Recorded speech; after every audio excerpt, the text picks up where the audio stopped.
Mahigpit pa rin ang pagbabantay ng Philippine National Police sa mga transport hub sa bansa dahil sa inaasahang pagtagsa ng milyong-milyong mga pasahero na pabalik ng Metro Manila pagkatapos ng Semana Santa. Ang detalye sa report ni Ryan Lasigas.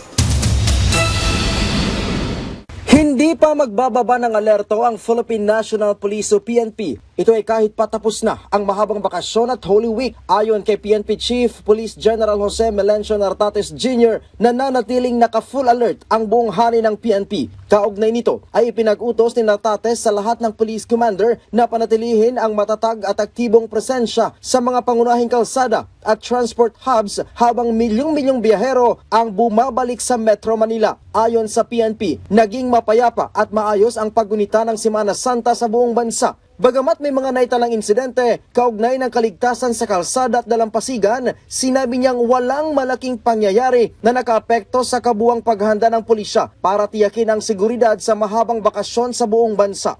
Pero hindi pa aniya tapos ang kanilang trabaho. Kailangan pa aniya na tiyakin ang ligtas na pagbabalik ng mga biyahero sa kanilang mga tahanan. Kasama ng PNP ang iba pang ahensya ng pamahalaan para matiyak na roadworthy ang mga pampasaherong bus at iba pang public utility vehicles, gayon din ang mental at physical na kahandaan ng mga driver. Payo ng PNP sa lahat ng motorista na manatiling kalmado habang nagsisimula ang mahabang biyahe, kasabay ng pagbibigay din na ang road rage ay magdudulot lamang ng kapahamakan sa kanila at sa kanilang pamilya. Pinayuhan din ni Nartates ang mga ito na tiyakin ang maayos na kondisyon ng kanilang mga sasakyan at iwasan ang pagmamaneho kung nasa impluensya ng alak o kung hindi maganda ang pakiramdam.